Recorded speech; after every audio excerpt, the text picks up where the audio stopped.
오늘 하나님 말씀, 나의 하나님이 나에게 귀를 기울이시리로다. 하나님이 나에게 귀를 기울이시리로다 라는 제목으로 하나님 말씀 나누도록 하겠습니다.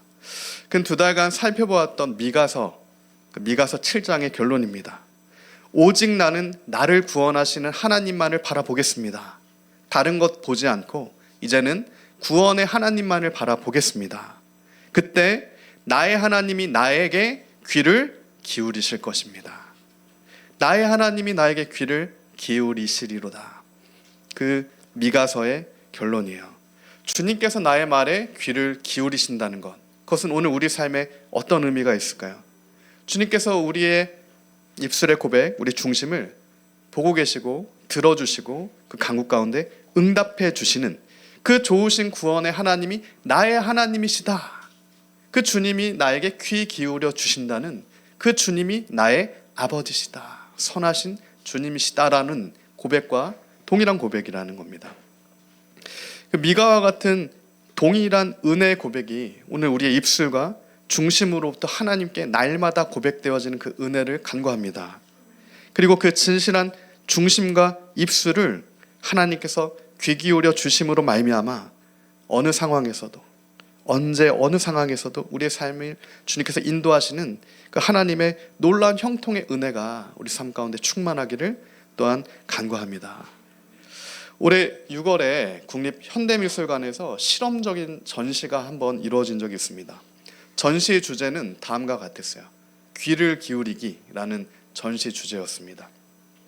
특별히 전시의 목적은 장애가 있는 자들, 그러니까 농아인들이라든가 커뮤니케이션이 되지 않는 장애가 있는 사람들에게 있어서, 그렇게 들리지 않는 사람들에게 있어서 귀를 기울인다는 것은 어떤 의미인가 라는 것을 나타내기 위한 전시의 목적이 있었다고 합니다. 조금만 우리 귀에 이상이 있어도 우리의 삶은 굉장히 불편하죠. 어떤 이명이라든가 귀에 소리가 조금만 나도 너무나 우리 삶은 불편해서 정상적인 생활을 하기가 어렵습니다. 그런데 우리 귀가 전혀 들리지 않게 된다. 누군가가 말을 하는데 내가 더 이상 들을 수가 없다. 귀가 전혀 들리지 않는다. 그것을 좀 알리기 위해서 전시를 했다고 합니다. 부제는 뭐였냐면, 어디선가 나지막이 들리는 소리가 있을 때 우리가 귀를 기울인다라고 한다. 근데 소리가 들리지 않는다면, 소리는 나는데 나에게 그 소리가 들리지 않는다면 귀를 기울이는 행위는 도대체 어떤 의미를 갖게 되는 것인가 라는 부제로 또한 전시를 했다고 해요. 여러 가지 전시물들이 전시되었습니다. 대표적으로 김은설 작가의 흐려지는 소리, 남겨진 소리라는 전시물이 전시됐었는데, 이것은 폴리카보네이트라는 특수한 벽으로 이렇게 둘러싸서 사면 안에서 영상이 재생되도록 한 작품이랍니다. 소리가 나는 거예요. 사방에서 소리가 나는 겁니다. 근데 그 특수한 면에 내가 둘러싸여 있기 때문에 소리가 나는데 내가 그 안에서 그걸 알아차릴 수가 없게끔 특수하게 만드는 상황인 거예요. 귀를 가까이 가져가고 손이나 다른 감각을 가까이 가져가도 그 내용을 절대 알아차릴 수 없는 그런 환경 가운데 놓여지는 사람들. 그 취지를, 소리를 알아차리기 어려운 사람들에게 소통이란 무엇인지를 조금이나마 가능하도록 체험을 위해서 그렇게 전시했다라고 작가가 얘기를 했어요. 또한 전시실 내외부에 농인공간이라는 공간을 설치했는데 3가지 색깔로 입을 맞추는 의자라고 하는 이런 작품을 전시했습니다.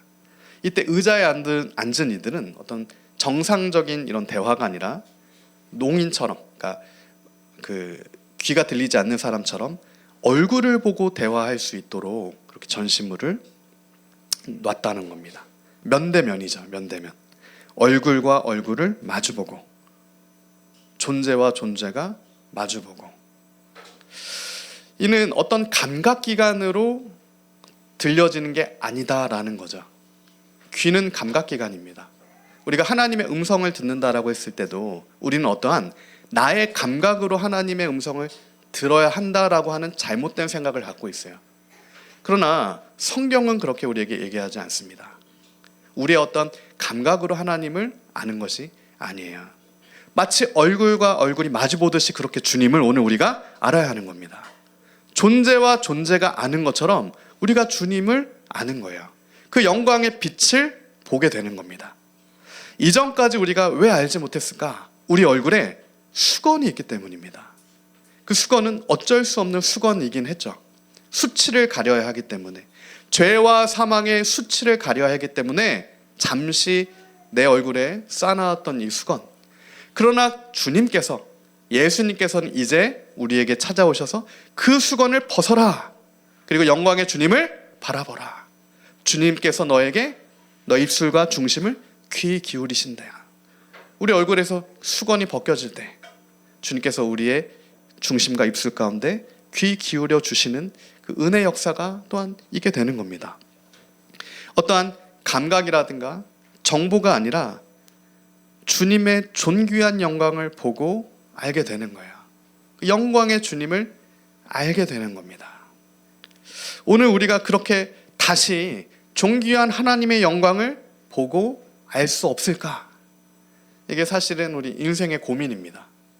그 주님을 만나면 해결된다고 하는데 모든 문제가, 이 수치의 문제가, 죄의 문제가 해결되지 않는, 들리지 않는, 보이지 않는, 알아지지 않는 이 문제가 주님을 만나면 해결된다라고 하는데 어떻게 우리가 그렇게 될 수가 있을까?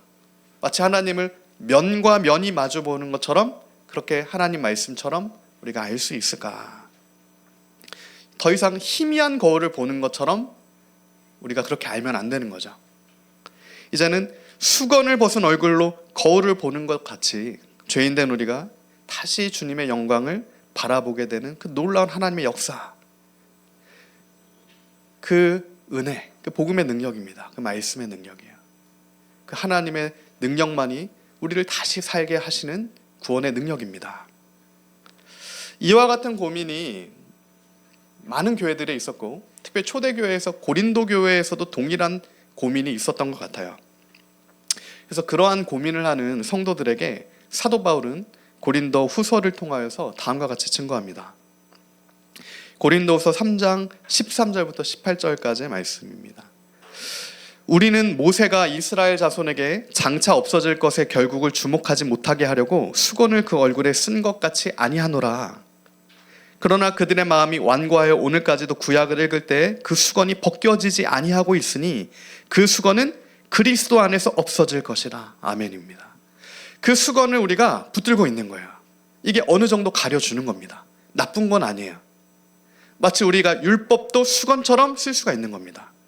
의로워 보이는 것도 심지어 교리마저도 수건처럼 쓸 수 있는 게 우리의 죄성인 거예요. 그러나 그리스도께서 오늘 우리를 찾아오시면 그리스도 안에서 더 이상 그 희미한 수건들을 다 벗겨내 주시고 주님을 온전히 아는 그 영광의 빛을 아는 자로 새롭게 우리를 만드신다라는 약속이에요. 오늘까지 모세의 글을 읽을 때 수건이 그 마음을 덮었도다. 그 수건이 우리의 마음도 덮게 되는 거예요. 얼굴도 덮고 마음도 덮습니다. 그러나 언제든지 주께로 돌아가면 그 수건이 벗겨지리라.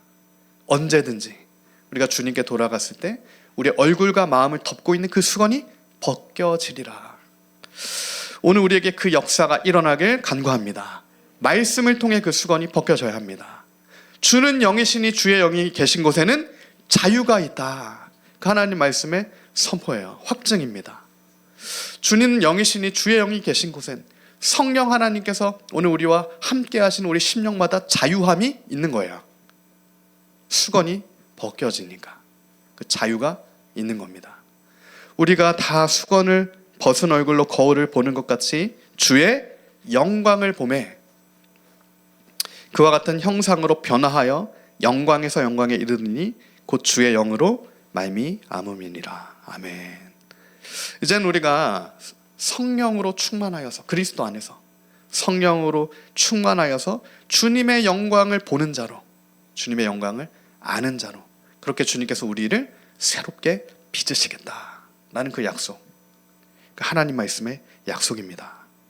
너희가 성령으로 말미암아 그리스도 안에서 주의 영광을 다시 바라볼 수 있다. 참 소망의 말씀이에요. 참 소망의 말씀입니다. 할 수 있다는 거예요. 될 수 있다는 겁니다. 변화된다는 거예요. 능력의 주님을 바라볼 때 자유함이 임한다는 겁니다. 신령과 진정으로 주님을 예배하는 예배자가 될 수 있다는 거예요. 우리는 간절하게 그 주님의 능력을 사모합니다. 나를 봤을 때 소망이 없지만 주께 소망이 있기 때문에 주님의 약속 믿고 나아갈 때 반드시 주께서 우리 삶을 그렇게 이루실 줄 믿습니다. 이러한 역사가 성경에 일어납니다. 오순절 성령께서 마가의 다락방에 임하셨을 때 이 역사가 일어났어요. 바벨탑에서부터 흩어졌던 소리들이에요. 바벨탑에서부터 죄로 인해 흩어져 버린 겁니다. 더 이상 면대면이 아니라 희미해져 버렸던 그 모든 것, 말조차 들을 수 없죠. 말은 있지만 서로 들을 수 없는 그러한 상태. 그러나 오순절 성령께서 마가의 다락방에 임하시니까 어떤 역사가 일어납니까? 성령께서 임하실 때 하나가 되는 겁니다. 성령 안에서, 그리스도 안에서 하나가 되는 역사가 일어나는 거예요. 주님을 알게 되는 겁니다. 그리고 주님의 몸된 교회 우리가 함께 하나로 성령 안에 지어져 가는, 견고하게 지어져 가는 그 역사가 일어나게 된다는 거죠. 그 성령 충만한 말씀의 역사가 오늘 우리 삶 가운데 일어나야 합니다. 그 소망이 다시 우리에게 회복돼야 돼요. 주님께서 오늘 나와 함께 하시면 그 놀라운 역사가 일어날 것이다. 그것이 어떻게 가능합니까?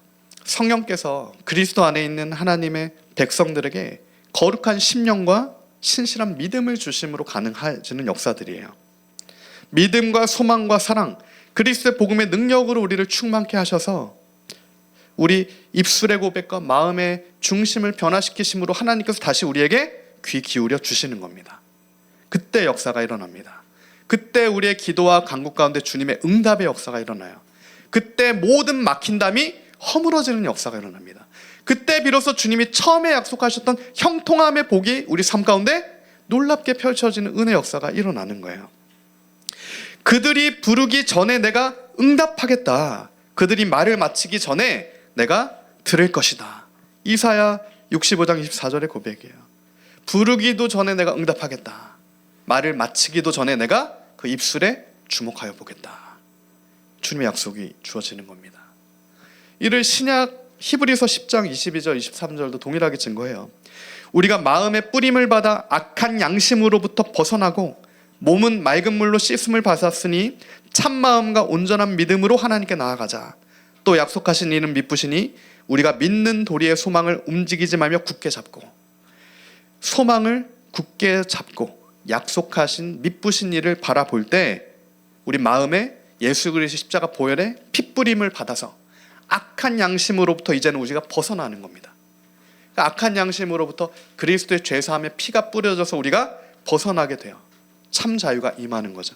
맑은 물이 뿌려져서 우리가 씻김받아 거룩하게 되는 겁니다. 그때 우리가 참 마음과 온전한 믿음으로 하나님께 나아가게 된다는 거예요. 할렐루야. 그 전까지는 주님을 우리가 알지 못합니다. 마음의 변화를 받지 못하고 입술의 변화를 받지 못하면 주님을 우리가 알 수가 없어요.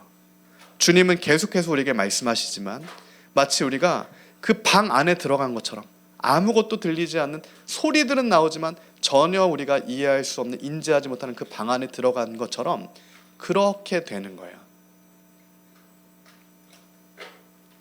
그러나 우리 안에 주님이 거하시면, 우리가 그리스도 안에 거하게 되면 우리가 그 들리지 않는 방을 나오게 돼서 마치 독방과 같은, 뭔가 들리는데 아무것도 들리지 않는 독방과 같은 자유함이 전혀 없는 수건으로 꽁꽁 싸매어진 것 같은 그 방을 성령의 인도하심을 받아서, 말씀의 인도하심을 받아서 나와서 이제 하나님과 푸른 초장 가운데 주님이 이끄시는 대로 수많은 꿀을 먹고 생명의 강수를 마시며 그렇게 기쁘게 주님의 영광 안에 참여하게 된다는 겁니다.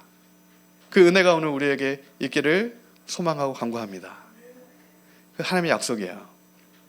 한 사람도 빠짐없이 아버지의 자녀들에게 주시는 하나님의 확실한 약속입니다.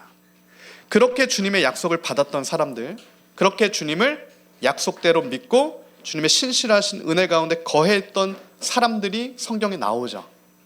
대표적인 인물이 누굽니까? 다윗이 있습니다. 다윗은 정말 하나님 마음에 합한 자였던 것 같아요. 시편을 읽을 때마다 시편의 다윗의 고백은 놀랍습니다.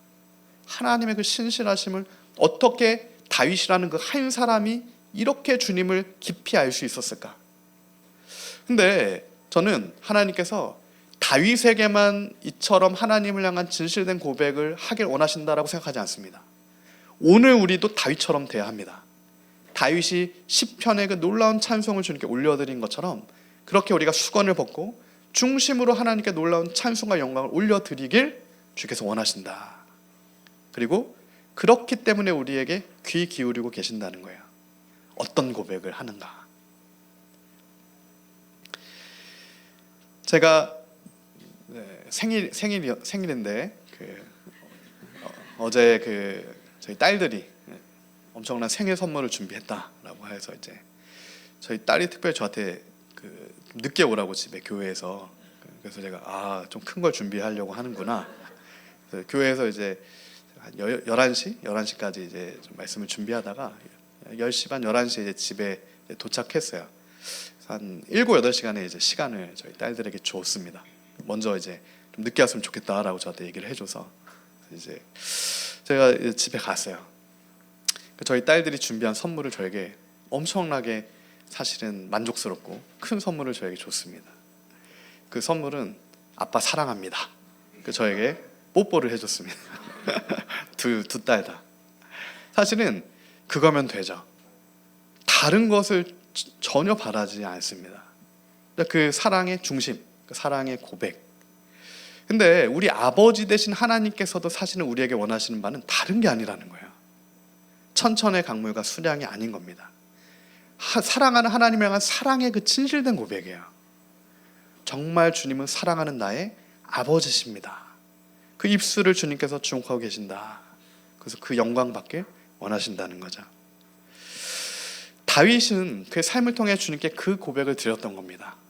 특별히 시편 34편에 다윗이 하나님께 그 사랑의 중심의 고백을 드렸던 시편이 시편 34편인데, 이 시편 34편은 정말 제가 정말 즐거이 너무나 기뻐하는 시편이기도 합니다. 즐거이 제가 읽는 시편이기도 한데, 이 34편을 다윗이 썼을 때는 그의 인생 가운데 가장 어려운 죽음의 골짜기를 통과했을 때 써졌던 시가 시편 34편이에요. 블레셋 왕 아기스 앞에, 아비멜렉이죠. 그 아비멜렉 다른 이름 와기스 왕 앞에서 미친 척했을 때, 살기 위하여 미친 척했을 때 그것을 주님의 은혜로 통과하고 난 직후에 썼던 시가 시편 34편입니다. 시편 34편 4절에서 다윗은 다음과 같이 고백합니다. 내가 여호와께 간구하매 내게 응답하시고 내 모든 두려움에서 나를 건지셨도다. 나의 모든 두려움, 원수로부터 나를 건져내셨다. 그들이 주를 앙망하고 광채를 내었으니 그들의 얼굴은 부끄럽지 아니하도다. 더 이상 수건이 없으니까요. 다 벗겨졌으니까 더 이상 수치가 없는 겁니다. 수건은 수치를 가릴 때만 필요한 거야. 그러나 이제는 그것을 주님께서 다 벗겨내신다. 이 공고한 자가 부르짖음에 여호와께서 들으시고 그의 모든 환난에서 구원하셨도다. 구원의 은혜가 임하는 거죠. 여호와의 천사가 주를 경외하는 자를 둘러 진치고 그들을 건지시는도다. 너희는 여호와의 선하심을 맛보아 알지어다. 그에게 피하는 자는 복이 있도다. 아멘. 여호와의 선하심을 맛보아 아는 자 다윗, 또한 그 여호와의 선하심을 맛보아 알아야 하는 우리들, 주님께 피하는 자는 복이 있다. 이 시편 34편의 스토리는 사무엘상 21장에 나와 있는 스토리입니다. 이때 다윗은 사울에게 계속해서 쫓기는 거의 수년 계속해서 쫓겨다니는 삶을 살았던 그때예요. 생명의 위협을 느끼지 않은 날이 하루도 없는 거죠. 매 순간 1분 1초가 그 10년이 넘는 기간 동안 다윗에게 있어서는 생명의 위협을 느끼는 그런 시간이었을 거예요. 그러니까 블레셋 땅 가드로까지도 피하게 되는 상황인 거예요. 이 블레셋 땅 가드로 피한다는 것은 오늘 우리에게 어떤 의미가 있을까요? 이것은 반역인 겁니다. 이스라엘 입장에서는 반역자인 거예요. 적군의 스파이로 지금 가게 되는 것처럼 그 다윗이 간 거예요.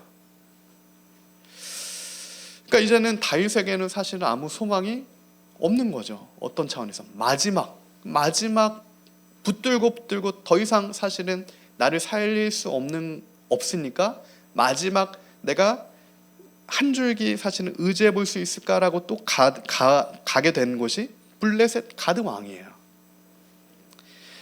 그 담대한 다윗이었습니다. 이 가드는 어떤 장소입니까? 골리앗의 고향이었어요. 골리앗이 가드 사람입니다. 근데 하나님의 놀라운 은혜 가운데 그 가드 사람 골리앗을 죽여서 가드의 모든 사람이 다윗을 알고 있었을 겁니다. 그 위대했던 옛 다윗을 알고 있었을 거예요. 그런데 그 가드에 자신의 생명을 위탁할 수밖에 없게 된 다윗의 처지가 있는 거죠. 그때 다윗의 신하들이 다윗을 다 알아보죠. 그래서 그의 신하들이 아기스 앞에 이는 다윗이다. 경계하셔야 된다. 이렇게 얘기합니다. 그러니까 이제 죽음의 위기에 처하게 된 거예요. 다윗은. 그때 다윗이 어떻게 합니까? 미친 척을 합니다. 수염에 침을 묻히고요. 그러니까 미친 척을 하는 거예요. 그 담대했던 골리앗을 무너졌던 다윗이 이제는 미친 척을 해야만 하는 그런 상황 가운데 놓여 있는 거예요. 침을 수염에 다 묻히고 성문 가운데 그적거리고 이상한 행동을 하게 되는 거예요.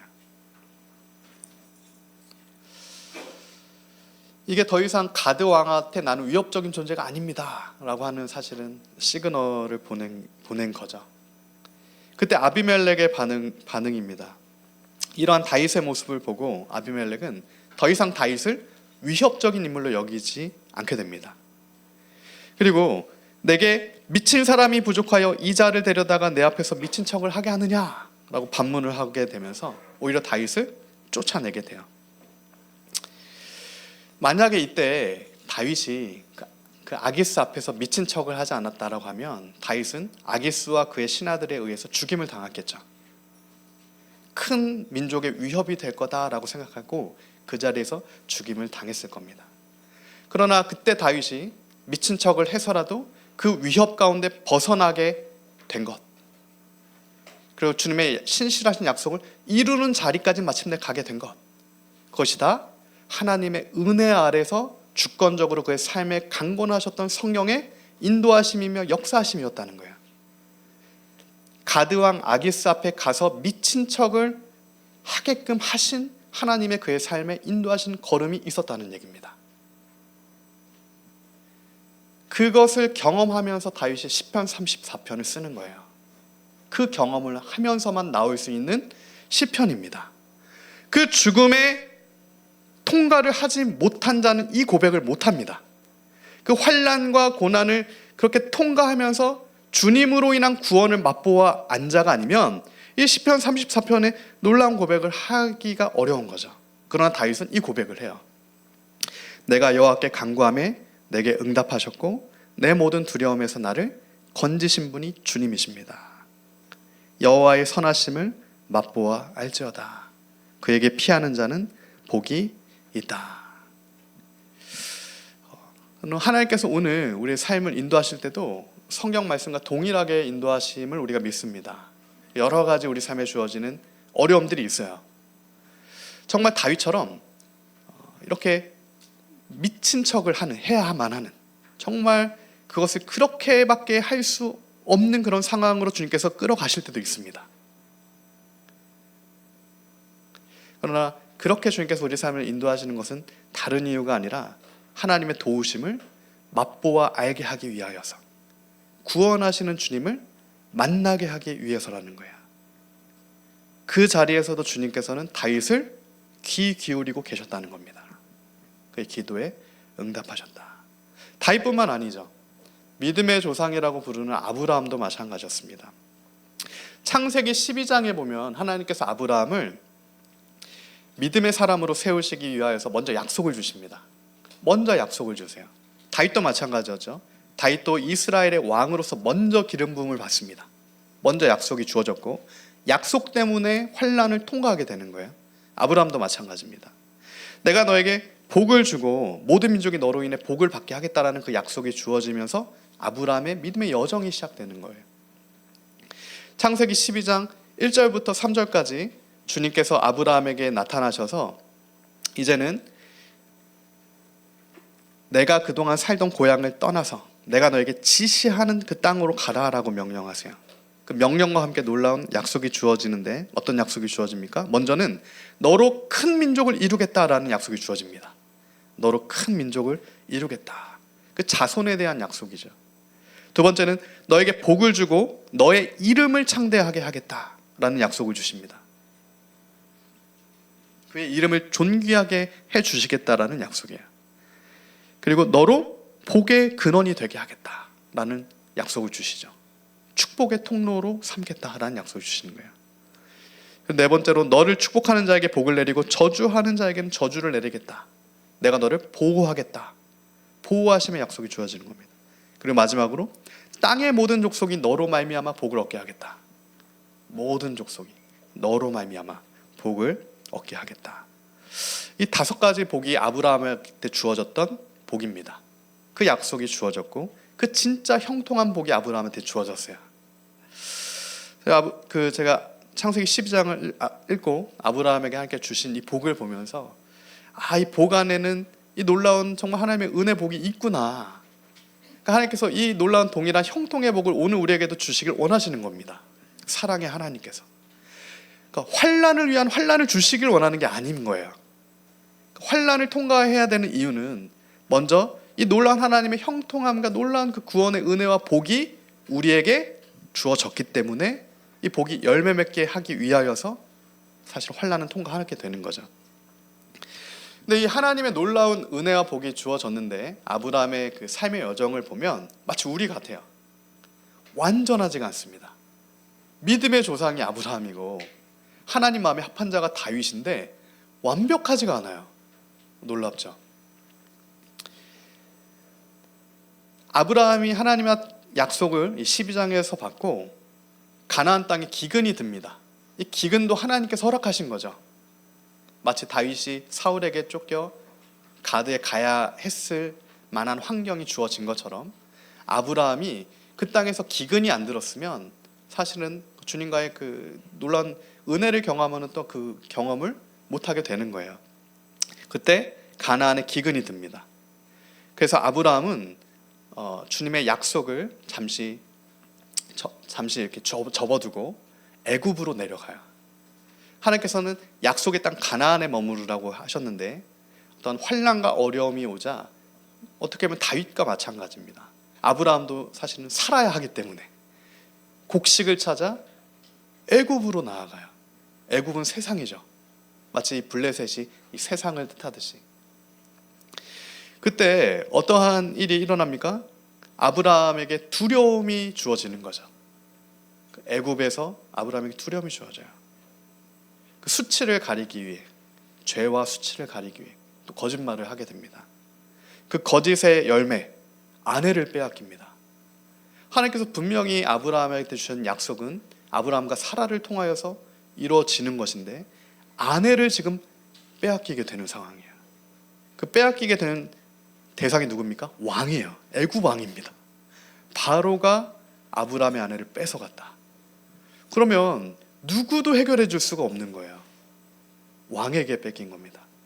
하나님이 해결해 주시지 않으면 절대 해결하는 걸 받을 수가 없는 겁니다. 어떤 인맥으로 되지 않는 거죠. 근데 놀라운 하나님의 역사심이 그때 있죠. 아브라함은 자신의 목숨, 내가 죽을까 봐 아내를 지금 뺏긴 그 상황, 마치 다윗이 미친 척해야만 하는 그런 상황 가운데 있는데 하나님께서는 바로에게 큰 재앙을 내리세요. 바로의 집에 큰 재앙을 내리십니다. 그리고 다시 사례를 아브라함에게 인도하시죠. 그리고 엄청난 소유를 주셔가지고 애굽을 떠나게 하십니다. 이것은 단순한 아브라함의 어떤 연약함, 어떤 실수, 어떤 선택, 우리가 이렇게 봐서는 안 돼요. 하나님의 섭리가 있는 겁니다. 애굽까지 또 가게 하신 하나님의 섭리가 있는 거예요. 그곳에서 아브라함도 구원의 하나님을, 그 선하신 하나님을 맛보아 알게 되는 겁니다. 그 부르심과 약속이 있는 저와 여러분 역시 하나님께서 그렇게 주님을 우리에게 나타내길 원하신다. 우리가 주님을 알게 하길 원하신다. 우리도 다윗도 그렇고 아브라함도 그렇고 다 완전한 사람이 아니기 때문에 연약함과 실수와 실패와 두려움이 있습니다. 그 실수로 인해 다윗은 칼이 그의 집에 끊이지가 않게 되죠. 아브라함은 계속해서 그의 연약함 때문에 하나님의 약속이 끊어질 것 같은 넘어지는 것들을 그의 삶 가운데 경험하게 돼요. 그러나 하나님의 말씀이 우리에게 증거하는 것처럼 일의 결국은 사람에게 있지 않다는 겁니다. 일의 결국은 신실하신 하나님의 약속과 하나님의 그 사랑, 하나님의 은혜에 기초하고 있다는 거예요. 오늘 우리에게 필요한 건 그 신실하신 하나님을 다시 바라보는 믿음입니다. 실수와 실패 가운데서도 넘어지지만 완전히 넘어지게 하지 않으시는 하나님을, 그 약속을 믿는 거예요. 그리고 다시 주님 앞에 나아가는 겸손한 입술, 통에 자복하는 마음의 중심입니다. 하나님께서 우리를 귀 기울여 주신다. 나의 간구에 응답해 주신다. 그 중심으로 주님 앞에 다시 나가야 하는 거죠. 그것이 또한 다윗이 그 모든 이제 왕이 됐죠. 왕이 됐고 그 아기스 앞에서 미친 척을 했던 그 모든 지난한 과정을 통해 왕이 됐고 이제는 놀라운 그의 삶의 형통과 복과 은혜만 넘쳐날 줄 알았지만 그렇습니까? 그렇지가 않았어요. 그의 집안에 칼이 끊이지가 않는 거예요. 딸의 문제, 아들들의 문제, 내 아들이 내 아들을 죽이는, 사실은 일반적인 가문에 일어날 수 없는 그러한 일들이 다윗의 집에 일어났죠. 다윗의 죄로 말미암음입니다. 연약함으로 말미암아서 그 일이 일어났어요. 그러나 그러한 모든 과정 가운데 정말 죽음의 위협 앞에 하나님을 바라보았던 다윗이 그의 마지막 주님 앞에 가기 직전에 쓰게 되는 시편, 다윗의 시 시편 37편입니다. 이 시편 34편은 다윗의 젊은 날에 주님 앞에 동행하면서 고백했던 시라고 하면, 시편 37편은 그 신실하신 하나님과 동행하며 나의 인생을 돌아보고 중심으로 하나님을 다시 찬양하게 되는 시가 시편 37편의 고백입니다. 시편 37편 23절의 고백이에요. 여호와께서 사람의 걸음을 정하시고 그의 길을 기뻐하시나니. 그러니까 사람의 그 걸음을 주님께서 정하셨다. 그리고 주님께서 정하신 그 길로 걷는 그 걸음을 기뻐하신다. 그는 넘어지지만 아주 엎드러지지 아니함은 여호와께서 그의 손으로 붙드십니다. 주님께서 그 사람의 걸음을 정하셨고 그것을 기뻐하시는데 그가 그 길 가운데 넘어지는 거야. 그러나 아주 넘어지게 하진 않으신다. 주님의 손으로 붙드신다. 구원의 손을 경험하게 되는 거죠. 내가 어려서부터 늙기까지 의인이 버림을 당하거나 그의 자손이 걸식함을 보지 못했다. 그는 종일토록 은혜를 베풀고 꾸어주니 그의 자손이 복을 받는도다. 그 의인의 자손들, 아브라함에게 주셨던 약속이에요. 그의 자손들이 복을 받게 되는 겁니다. 하나님 앞에 중심으로 서 있는 그의 자손 대대에 복이 주어지는 거죠. 의인은 땅을 차지하게 되고 거기서 영원히 살게 된다. 의인의 입은 지혜롭고 그의 혀는 정의를 말하고 그의 마음에는 하나님의 법이 있고 그의 걸음은 실족함이 없다. 그의 마음에 하나님의 법이 새겨지는 거고요. 그 하나님의 법이 이제 새겨졌기 때문에 성령의 생명의 법이 새겨지기 때문에 실족하지 않게 되는 거예요. 의인들의 구원은 여호와로부터 오나니 그는 환난 때 그들의 요새시로다. 여호와께서 그들을 도와 건지시되 악인들에게서 건져 구원하심은 그를 의지한 까닭이로다. 아멘. 오늘 우리가 모든 상황 가운데 의지할 분은 구원의 하나님만이심을 우리가 다시 중심과 입술로 고백하게 되는 은혜 있기를 간구합니다. 주님만이 우리를 구원할 주님이십니다. 우리가 인생길 가운데 넘어지지만 아주 넘어지게 하지 않으시는 주님의 은혜가 오늘 우리 삶에 있다. 고린도서 4장 8절에서 바울도 동일하게 고백하죠. 우리가 사방으로 우겨쌈을 당해도 쌓이지 않고 답답한 일을 당해도 낙심하지 않는다. 박해를 받아도 버림받지 아니하고 거꾸로 트림을 당하여도 망하지 않게 된다. 구약과 신약 모든 성경이 증거하는 바입니다. 거꾸로 트림을 당하여도 망하지 않는 이유, 주님께서 우리의 실수와 연약함과 잘못된 선택들 역시 다 화를 복으로 바꾸어 주시는 신실하신 사랑의 나의 아버지시다. 그 주님께서 나에게 귀 기울여 주시는데 우리는 완전히 넘어질 수가 없다. 이처럼 주님께서 귀 기울여 주시는, 그러니까 주님과 동행하게 되는 사람들의 이 특징, 이 성경의 인물들을 우리가 앞서 살펴봤습니다. 이들은 주님의 말씀을 듣고 준행하는 이들이에요. 주님의 말씀을 듣고 준행하는 이들입니다. 물론 인간의 연약함이 있기 때문에 준행하는 과정 가운데 연약하고 부족함이 있을 수가 있지만, 그러나 하나님 말씀 앞에 그 말씀에 두려워하거나 피하거나 수치로 숨거나 가리는 자들이 아닌 거예요. 수건을 다 벗어내는 자들입니다. 아버지의 빛 가운데로 나아가는 자들이에요. 그리스도 예수의 이름 앞으로 나아가는 이들이에요. 이게 공통점인 겁니다. 주님과 동행하게 되는 샤마, 주님의 말씀을 이제는 알게 되는 겁니다. 감각으로서가 아니라 중심으로부터 주님의 말씀을 듣게 되는 거예요. 그 중심의 말씀이 우리를 변화시키는 겁니다. 감각은 우리를 변화시키지 못합니다. 중심의 변화 하나만이 우리를 다시 새롭게 하는 거듭남의 역사가 있게 되는 거죠. 그때만 우리는 다시 돌이켜 통에 자복하며 하나님께 나아갈 수 있다. 그러나 그렇게 주님의 말씀 앞에서 주님의 말씀으로 가지 않고 주님의 말씀에 반대로 나아가는 사람들도 있죠. 누구였습니까? 대표적인 인물이 가인이었습니다. 첫사람 아담이 그랬고요. 그의 자손이었던 가인이 그랬어요. 창세기 3장에 보면 아담과 가인은 하나님의 말씀이 그들에게 들립니다.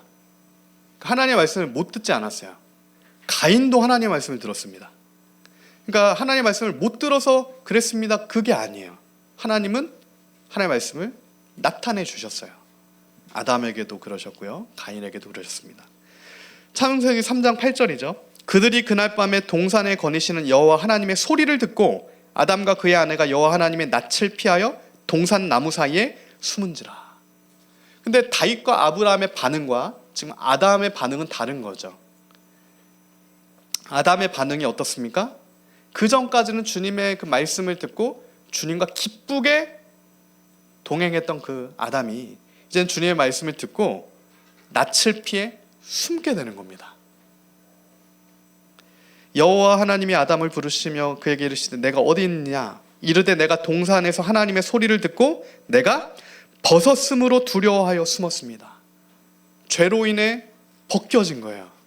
그래서 숨은 겁니다. 주님께서 수치로 가득한 아담에게 가죽옷을 입혀 주셨죠. 임시 방편입니다. 수치를 잠시 가리게 하기 위해서 가죽옷을 입히셨어요. 근데 죄는 유전됩니다. 그러니까 이 죄와 사망이 유전되는 거예요. 창세기 4장 6절에 보면 가인에게 동일한 모습을 우리가 보게 돼요. 하나님의 말씀을 피해서 숨게 됐던 수치를 가리기 위한 아담의 중심을 가인에게서도 보게 됩니다. 창세기 4장 6절이죠. 여호와께서 가인에게 이르시되 내가 분하여 함은 어찌 됨이며 안색이 변함은 어찌 됨이냐. 내가 선을 행하면 어찌 낯을 들지 못하겠느냐. 선을 행하지 아니하면 죄가 문에 엎드려 있느니라. 죄가 너를 원하나 너는 죄를 다스릴지니라. 주님의 말씀이 지금 분명하게 가인에게 들린 겁니다. 죄에게 지지 말아라.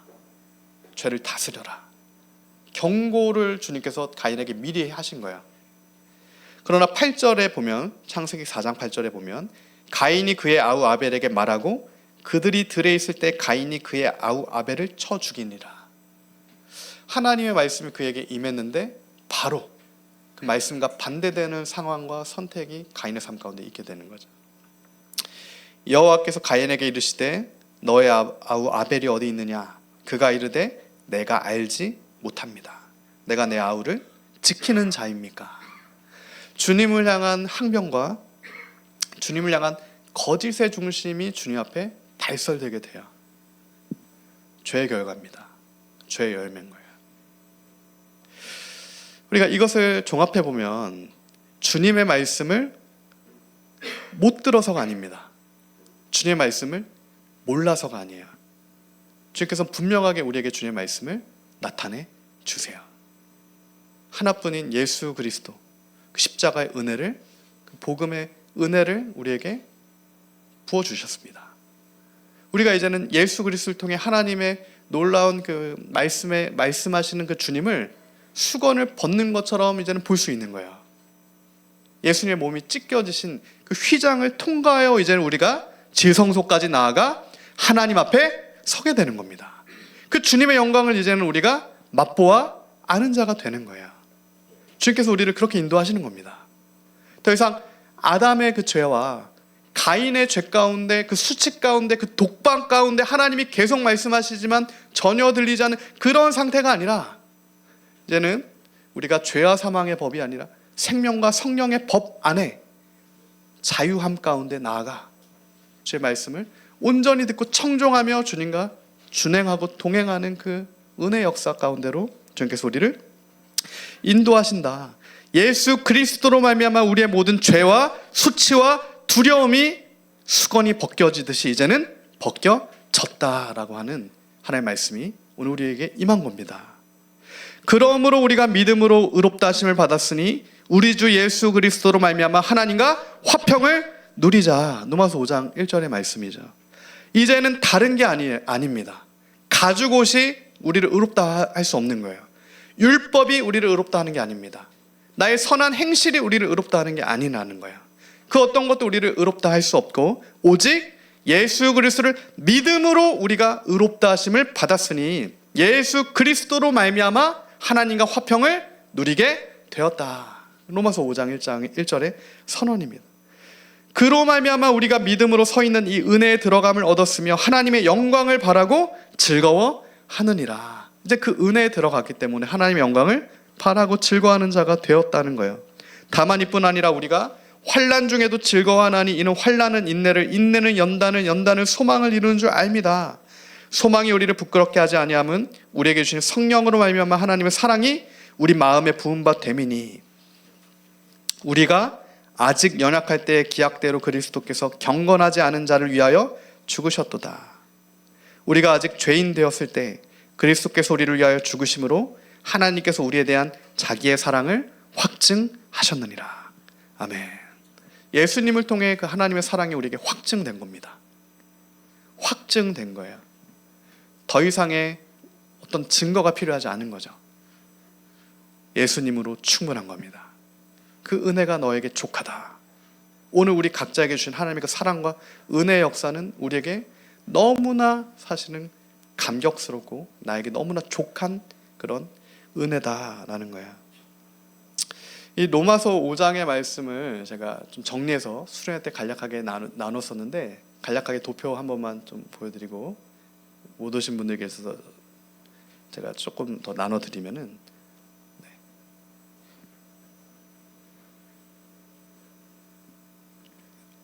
PPT 한 번만 올려주세요. 안 올라가나요? 네. 이 로마서 5장이 우리가 믿음으로 의롭게 됩니다. 그러니까 믿음으로 우리가 하나님의 은혜의 길을 걷게 되는 거예요. 의롭게 되었기 때문에 믿음으로 의롭게 되었기 때문에 은혜 걸음을 걷게 되는 겁니다. 근데 그 은혜의 걸음에는 무엇이 기다리고 있냐? 환난과 인내와 연단이 있는 겁니다. 반드시 은혜의 길 가운데는 환난과 인내와 연단이 있어요. 근데 이 환난과 인내와 연단을 주신 이유는 다른 게 아닙니다. 그것을 통과해야만 소망이 주어지기 때문에 그래요. 이 소망은 그냥 맺혀지지 않습니다.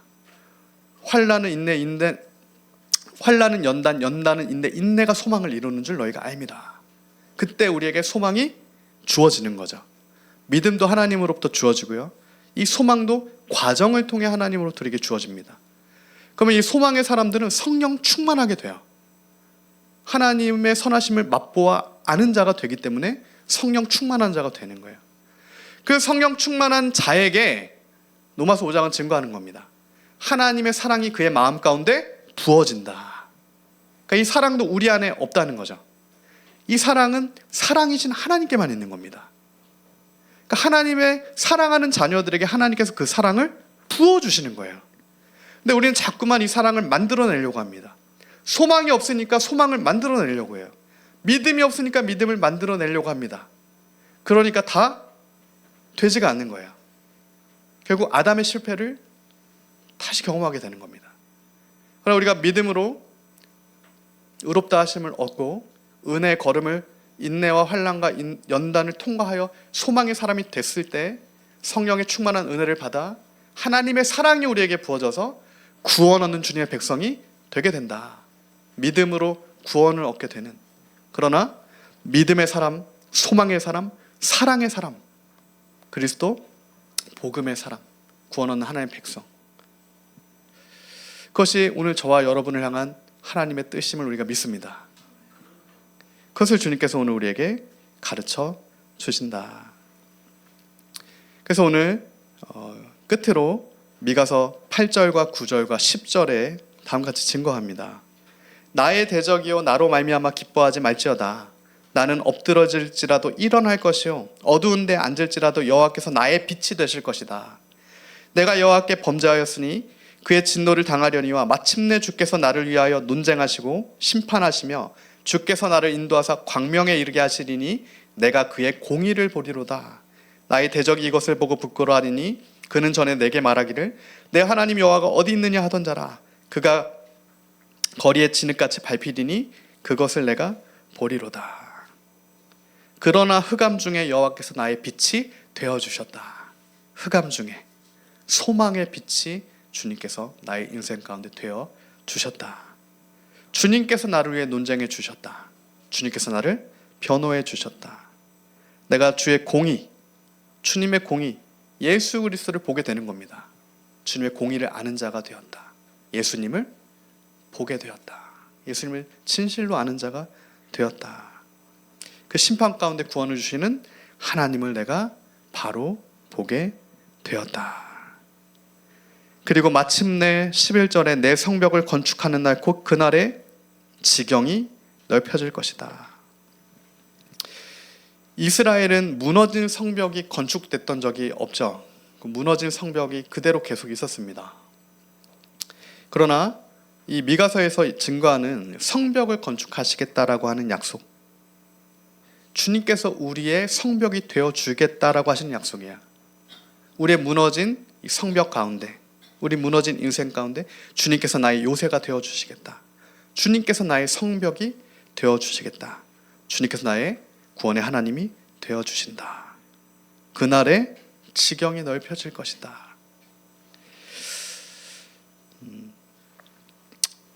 우리가